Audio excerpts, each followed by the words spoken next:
More of a team player? I echoed, keeping my voice steady while my nails bit into my palm beneath the desk. Across from me, my manager, Helen McBride, sat in her corner office overlooking downtown Chicago. Mid-50s, blazer too tight, smile too polished. She leaned back, her tone syrupy. Camille, you're brilliant. But Rachel? She's got charm. People like being around her. She's just easier. Easier. Not more capable, not more accomplished, just easier. I was 41 now. I joined Westlake Strategies at 35, leaving behind a teaching job and plunging into corporate life with everything I had. 6 years of midnight reports, last-minute presentations, and salvaging client accounts no one else could touch. I doubled our Midwest portfolio, redesigned a training system, and saved the company nearly $2 million, 0 cents in operational waste. But Rachel, with her lunch selfies and carefully curated girl boss quotes, was getting the promotion. I watched Helen pretend to shuffle papers, waited for me to thank her, to be gracious. Instead, I slid a crisp white envelope onto her desk. I appreciate the feedback, I said with a calm smile. Here's my resignation, effective 2 weeks from today. Helen's composure faltered. Camille, wait, let's talk this through. No need, I said. You were clear, and I am focused on outcomes. That's why I'm leaving. What she didn't know, what no one had noticed, is that while Rachel was busy pleasing, I'd been building my own leadership development firm. Fully registered, quietly growing, profitable since Q2. I didn't lose today. I just outgrew the room. If you felt every word like it was your own story, don't forget to subscribe and follow along, because what Camille does next will prove that walking away isn't giving up, it's leveling up. Something that would make Helen's promotion decision look like the farce it truly was. As I stepped out of her office, I felt the ship ripple through the River North floor of Westlake Strategies. Heads turned, conversations quieted. And I knew Rachel was already imagining where she'd hang her girl boss poster above my old desk. But I moved with calm purpose, returning to my space like it was just another Monday, because tucked inside that resignation envelope was a second document, one that would make Helen choke on her artisan latte. The following 2 weeks, theater. Rachel swanned through the bullpen with a latte in hand and a spotlight in her mind. On the 4th day, she leaned over my cubicle wall, lips curled in a smug half smile. Camille? I hope you're not too disappointed. I mean, I know you really wanted that spot. I met her gaze briefly while quietly backing up 3 years' worth of metrics, training manuals, and workflow optimizations, not to take, but to document. Every dollar saved, every system I designed, every outcome attributed to my team. No hard feelings at all, Rachel, I said, smiling coolly. You'll shine. She left, satisfied, but she didn't know what those results were built on. 3 years ago, in frustration, I'd started developing my own adaptive team performance software, not on company time, not with their tools. And last week, the patent was approved. That second page of my resignation detailed its impact, millions in revenue and retention tied directly to my IP. 1 week later, I got an email from Jared Lewis, CEO of Architect Solutions, our top competitor. Over coffee, he offered me more than a role. He offered equity, autonomy, a future. He slid a contract across the table. We've been waiting for someone like you, Jared said, his tone steady, sincere. Someone who understands that outcomes, not optics, build legacies. As I signed the partnership agreement, something shifted inside me. This was what real recognition felt like. Not applause for appearances, but respect for substance. On my final day at Westlake Strategies, just as I returned my access badge, Helen called me into her glass-walled office one last time. The polished calm she always wore had cracked. Her voice trembled. Camille, we need to discuss the report you attached to your resignation. She held up the printed document with stiff fingers. Why didn't you ever tell us about this platform you built? I sat down across from her, slowly straightening the hem of my navy blazer. I did, I replied. 3 separate proposals over the last 2 years. You dismissed each one, said your priority was improving interpersonal chemistry across departments. Her eyes scanned the pages, color draining from her face as she absorbed the data. Operational savings, automated workflows, predictive project forecasting. And this is patented? She asked, her voice barely above a whisper. I nodded. Filed last fall, fully approved, and I've accepted an equity partnership at RK Tech Solutions. They're already preparing to scale it firm-wide. Helen exhaled sharply. Architect? Camille, no! You can't! That's our primary competitor in the Midwest. What about loyalty? I tilted my head slightly. Loyalty? You mean when you rewarded Rachel's charm over my contributions? Or when you sidelined my proposals because I didn't host enough happy hours? She opened her mouth, but I didn't wait. If you'd valued output instead of office politics, we wouldn't be here. We'll match their offer. Senior Vice President, just stay. Stowed. It was never about the title. It was about being valued. As I left, I heard the frantic dialing behind me, but the damage already done. If you believe respect should be earned, not begged for, and you're ready to see what Camille builds next, make sure to subscribe so you don't miss the chapter where she goes from underestimated to unstoppable. The patent was mine. The ink on the partnership agreement, dry. And as for Rachel, well, she was about to learn the hard way that charisma can open doors, but only substance keeps them from slamming shut. That evening, as I packed up the last of my things, I spotted a sticky note left on my monitor. Sad to see you go. Stay in touch. Rachel. I smirked, crumpled it, and tossed it into the bin.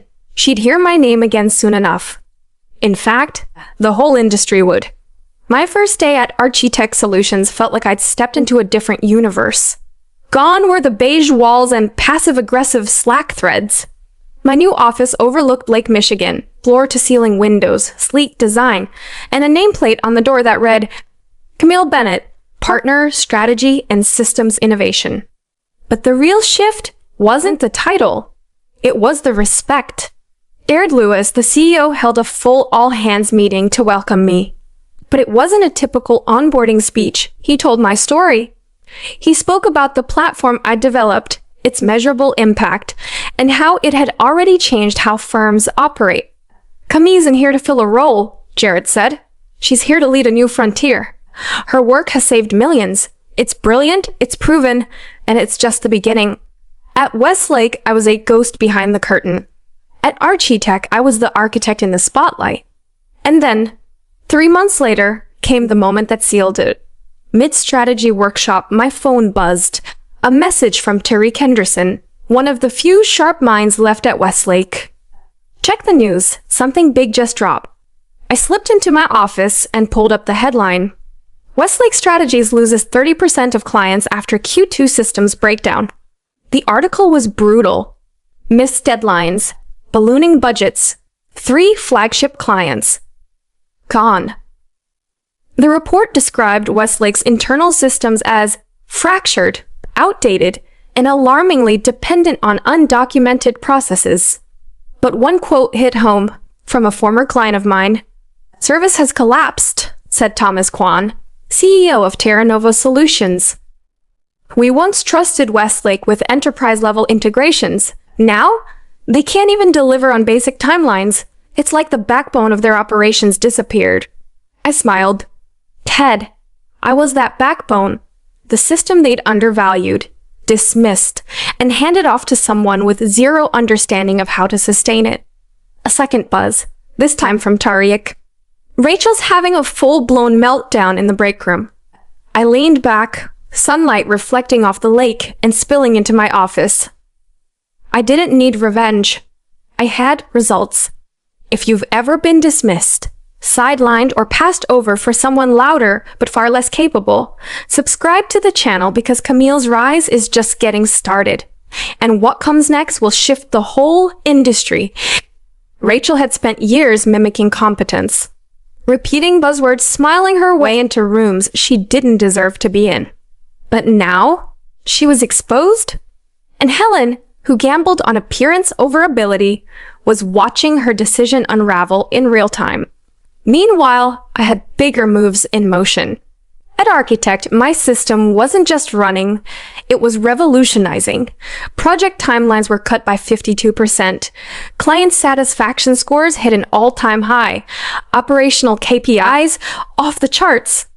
Jared had already approved full-scale rollout across divisions, and 3 Fortune 100 companies were in negotiation to license my platform. They underestimated me. Now they're trying to catch up. One crisp Thursday morning, 6 months after I left Westlake Strategies, I walked into my Architect office to find Jarrett Lewis standing by my desk, holding a folded copy of the Chicago Business Ledger. "Have you seen this?" he asked, raising the paper. The front page headline read, "Westlake Strategies announces emergency restructure amid mass departures and system collapse." I took the paper and nodded. I saw. Looks like they're dismantling everything. "They're finally admitting how badly they mishandled their people," Jared said. "They tried to rebuild your platform in-house, but they didn't understand the foundation," I said, already knowing. "They thought it was just code, but it was the logic behind the code that made it scalable." Jared gave me a slow, knowing smile, the kind that only comes from watching the long game unfold. "Which is why the board voted unanimously to promote you," he said. "Starting next week, you'll be our Executive Vice President of Strategic Innovation. You've not just improved our systems, you've changed our direction." A quiet warmth rose in my chest. This was what recognition should feel like. Not applause for being agreeable, but respect for building something real. Later that afternoon, as Chicago's skyline glowed gold in the sunset, an unexpected email landed in my inbox. From Helen McBride. Subject, apology. "I assume you've heard what's happening at Westlake. I want you to know I was wrong. Dismissing your work was the worst mistake of my career. The board knows now. They know what you built and what we lost. I resigned last week. Rachel stepped down a month ago. Turns out deliverables don't respond to charm." I stared at the screen, unread emotion flickering across my face. Validation had arrived. Not that I needed it, but it was poetic all the same. The email from Helen continued. "I know it's too late to change what happened, but I wanted you to know. You were right. Results do matter. I just wish I'd seen that sooner. Best. Helen." I read it twice. There was a time when a message like that might have broken something loose inside me, when even late recognition might have been enough to patch old wounds. But that time was gone. Now, in my corner office at Architect Solutions, sunlight glinted off the glass frame surrounding my patent certificate. Behind me, a polished plaque from our highest performing quarter to date. On the shelf, a fresh copy of Forbes open to a feature naming me one of the top 10 women redefining tech innovation. Helen's message was no longer a reckoning. It was a footnote. I clicked reply and typed, "I won. Thank you for your message. You're right. Results do matter. I wish you well in what comes next. Emil." I hit send, then looked around my office. Every inch of it, every ounce of respect in this space had been earned. Not gifted. Not bartered for. Built. The next morning, I called a full team meeting. The room filled quickly. Engineers, analysts, designers. Not one person was there to show face. They were here because they cared. Once we settled, I stood. "Before we dig into our next major rollout," I said, "I want to share a quick story. Not about strategy or code, but about value, about recognizing it in others, and about never letting anyone else define your worth." Heads nodded, eyes sharpened. Now, we were building something bigger, together. As I spoke, I saw heads begin to nod. Eyes sharpened. People leaned in, not just to my words, but to the weight behind them. They understood. They saw that this company, our company, wasn't running on image or ego. It was running on integrity, on courage, on the belief that quiet strength, when aligned with purpose, builds movements. That evening, driving home past Westlake Strategies, I slowed at the light. Their once proud logo, etched into the side of the building, looked weathered now, dimmed by time and consequence. A for lease sign blinked weakly in the fourth floor window. Downsizing. Again. But I didn't feel smug. I felt grateful. Grateful they didn't see me. Grateful they dismissed what I created. Grateful because in pushing me out, they set me free to build something better. Because sometimes the greatest gifts come dressed as rejection. Sometimes being too focused on results is the very quality that makes you unstoppable. And sometimes the best way to respond to being underestimated is to build something so impactful they can't look away. My phone buzzed. A message from Tadut lit up the screen. Westlake's board is asking about you. They're wondering if you'd consider coming back as CEO. I stared at the screen, then typed back slowly. Appreciate it, Tariq, but I'm exactly where I need to be. Because real success isn't about going back to prove anyone wrong. And it's about proving yourself right. It's about standing firm in your own value, especially when no one else does. It's about refusing to shrink for someone else's comfort and choosing to rise for your own purpose. And that's where the story really begins.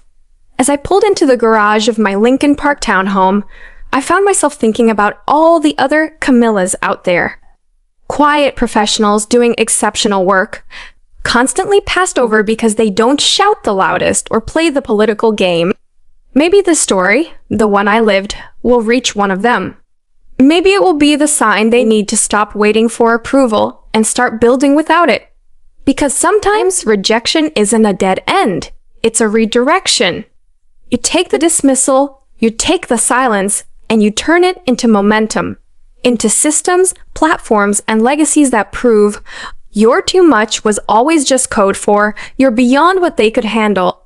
That night, sitting in my home office reviewing global licensing proposals for the system I once built in secret, I felt a deep sense of peace. Above my desk, framed in matte black, was the quote Helen once tossed at me like an insult. You're too focused on results.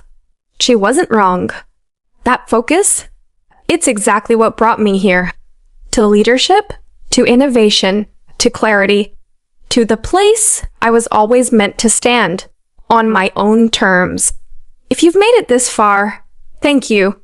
Truly. This story wasn't just about me. It was about every person who's ever been told they were too much, too focused, too serious, or just not enough in all the wrong ways. If you saw yourself in my journey, I want to hear from you. Drop a comment below. Tell me where you are in your own story, because I know how lonely it can feel when you're doing the work, getting the results, but still getting passed over. I've been there. And I promise you, you're not invisible, you're not imagining it, you're not asking for too much when all you want is to be respected for what you bring to the table. If this story moved you, please consider subscribing, not just to follow what happens next, but to become part of a community that believes in quiet strength, in earned success, in resilience without spectacle. We're building something here for people like us. And if I could offer one piece of advice, it's this: stop waiting for permission. Stop shrinking to fit their comfort.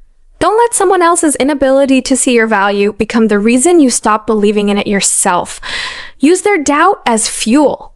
Use their silence as space to create. Keep showing up, keep building, because one day they'll realize what they lost, and by then you'll already be somewhere better, somewhere built by your own two hands. This is your sign. This is your moment. You don't have to prove them wrong. You just have to prove yourself right. And I'll be right here cheering you on.